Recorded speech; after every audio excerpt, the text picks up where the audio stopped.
guys, today I'll be telling you why I came to Nagaland from the UK. It is quite a special video for you guys, so stay tuned and see you in the video. I just want to say shout out to all of you guys for supporting me so much.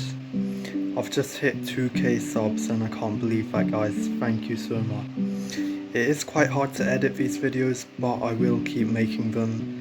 So thank you and just bear with me. And once again, shout out to all of you guys and shout out to all of the beautiful women in the northeast as well. Why did I choose to move to Nagaland out of any other state? Well, first of all, I do have a lot of family in Nagaland because my mother is Angami, so it's always been an option for me to come back here.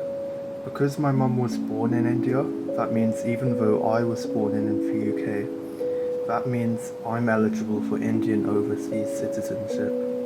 Now, what made Nagaland such an attractive place to live in was, as well as the sheer beauty of Nagaland, you're always surrounded by vegetation, hills, mountains, and it's such a beautiful environment to be in.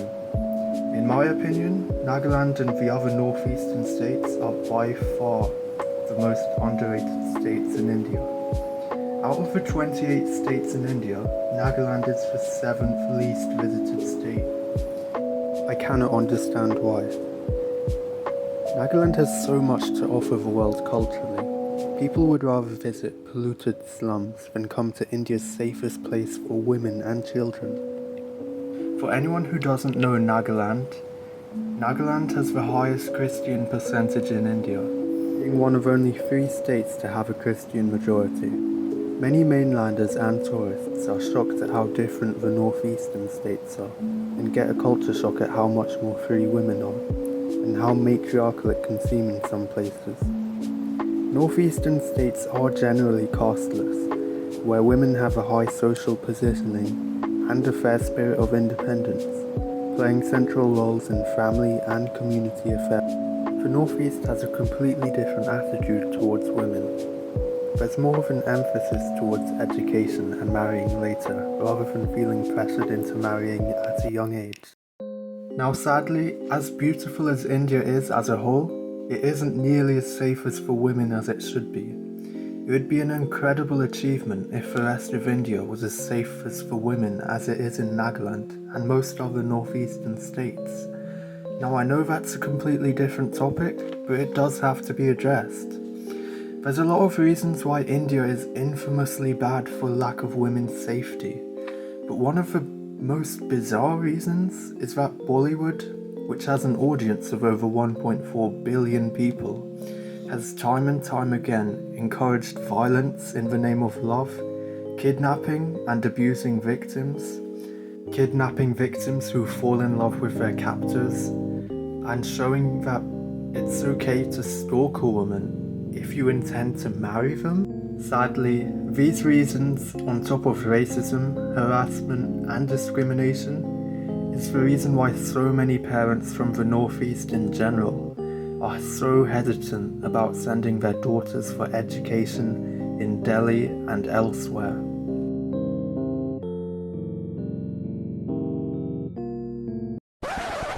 Now, I don't know who needs to hear this, but there's a difference between being a bad boy and being a complete creep who needs to be locked up. Oh, we all like a bad boy though, don't we? Yeah, not a fucking terrorist though, Chris. Now, that wasn't an attack on India. I love India, and that's why I want it to be safe for women and tourists who are interested in the ancient culture. Now, I could be lying to your face for views like certain other Western YouTubers by saying, oh yeah, this place is a perfect paradise for everyone and it's safe for everybody. Now, that just isn't true. I'll always be honest on my channel and that's the way it will be.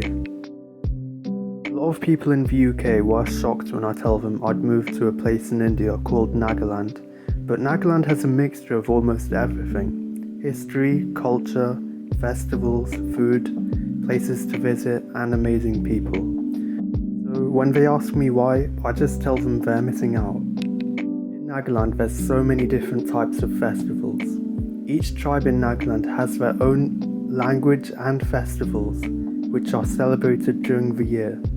The Hornbill Festival, which is celebrated every year during the start of December, is an initiative to showcase the festivities of each tribe on one single stage and has gained worldwide fame. You can witness all of these festivals in the native village of each tribe as well. Now, if you love nature, Nagaland's definitely the state for you. Nagaland's all about nature conservation. One of the best places for any nature adventurer is Zuku Valley.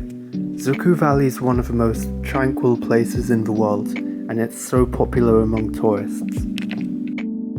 Now, unlike the UK, food here is definitely not lacking. Naga cuisine is known for its wide use of meat, including chicken, pork, fish, and wild game meat such as deer, wild boar, bison, but some Naga dishes include smoked meat, fish and wild game meat, bamboo shoots fried, and traditional stews, and a lot more. Now, apart from Naga food, you can find a lot of Korean food here, surprisingly. The Korean food here was by far the best I've ever had. And there's also Vietnamese food, Thai food, Japanese food. There's such a wide selection here. If you're in Nagaland, I do recommend you checking it out. It is definitely worth it. Now, some people might think I'm exaggerating when I say a lot of the UK is just straight up dangerous nowadays, but it is true. This isn't exactly helped by the fact that the UK has been in a recession for quite some time now, and the cost of living has been rising sharply without any wage growth. Now, despite Nagaland being the 20th least developed state in all of India, I genuinely feel safer here than I do in the UK. I feel like here you can be yourself, and as long as you aren't bothering anyone, no one will bother you. You won't see common random acts of violence like in the UK. In the UK, you can be a good person and still find yourself getting into trouble with certain types of people. It's such a relief to live in a place where almost everyone's intentions are good, and no one's really trying to harm you. Nobody's trying to confront you for thinking differently. In the UK, it feels like everyone's so divided, and it's not communal at all.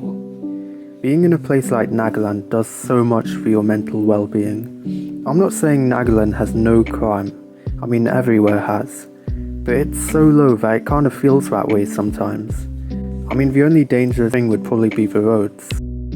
Thankfully, the government has been developing them, but really slowly, to be honest.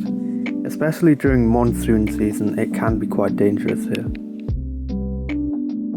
Plan on permanently settling here, so you guys let me know if there's any nice places in Nagaland that most tourists might not know. Any hidden gems, please do comment. Also trying to upload slightly more frequently, but honestly editing these videos by myself does take quite a surprisingly long amount of time, so please do keep that in mind. And if you have made it this far into the video, then I just want to thank you so much for taking the time to check me out. Also do try to reply to every comment, so I appreciate all the love that you guys have been showing me. It doesn't go unnoticed, and it does mean a lot to me. If you liked this video, please share this video with maybe your friends or family members who you think might be interested in this video, and please like and subscribe. Have a good day guys, thank you.